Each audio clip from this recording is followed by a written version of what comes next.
चंद्रपूर शहर महानगरपालिका क्षेत्रात सुरू असलेल्या अमृत-2 जलवाहिनी योजनेच्या अत्यंत निकृष्ट, नियमबाह्य आणि संथ कारभाराविरोधात आज 1 जून रोजी महाविकास युवक आघाडीच्या वतीने मनपा प्रशासनाविरुद्ध एक प्रचंड आणि धडाकेबाज घागर फोडो मोर्चा काढण्यात आला।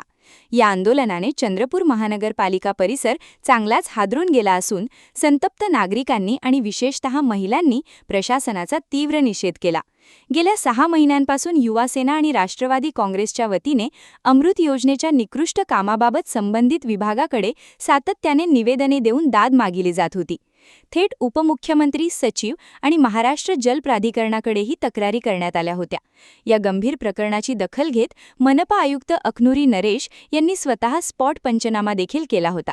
मात्र त्यानंतरही कंत्राटदाराचे काम जसे ते पद्धतीनेच सुरू राहिले। आयुक्तांच्या आदेशानंतरही कामात कोणतीही सुधारणा न झाल्याने मनपा आयुक्तांना कंत्राटदार जुमानत नाही की काय असे चित्र सध्या चंद्रपूरच्या राजकीय वर्तुळात रंगू लागले आहे। मागील 6 ते 8 महिन्यापासून आम्ही सतत पाठपुरावा महानगरपालिकेला अमृत जल योजना 2 च्या विरोधामध्ये सतत पाठपुरावा करत आलो, पत्रव्यवहार करत आलेलो आहोत। मंत्रालयापर्यंत आम्ही पत्र देऊन तरी सुद्धा या भ्रष्ट अधिकाऱ्यांना जाग येत नाही आहे। येणाऱ्या दिवसामध्ये अजून आपल्या पाण्याची व्यवस्था ही अजून खालानी होणार।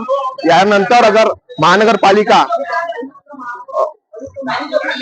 यानंतर सुद्धा अगर महानगरपालिकेला जाग आला नाही तर आम्ही यानंतर अतिशय उग्रपणे आणि तीव्र आंदोलन करणार आणि लवकरात लवकर जे लक्ष्मी कंस्ट्रक्शन आहे त्याला ब्लॅकलिस्ट केलं पाहिजे अशी आमची मागणी आहे।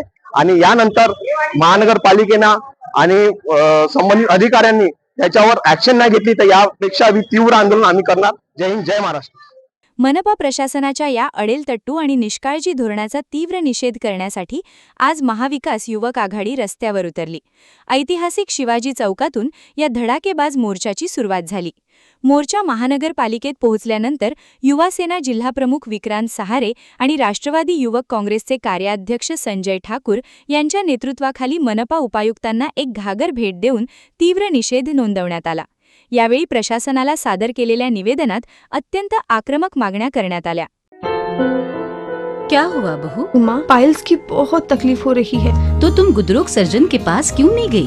देखो, जैसे हार्ट के लिए हार्ट स्पेशलिस्ट, ब्रेन के लिए ब्रेन स्पेशलिस्ट, तो पाइल्स के लिए पाइल्स स्पेशलिस्ट क्यों नहीं? स्त्री हो या पुरुष, टॉयलेट में तकलीफ केवल पाइल्स ही नहीं और भी कई प्रकार के गुदरोग तथा कैंसर भी हो सकता है। इसीलिए इसकी प्रत्यक्ष जांच जरूरी है।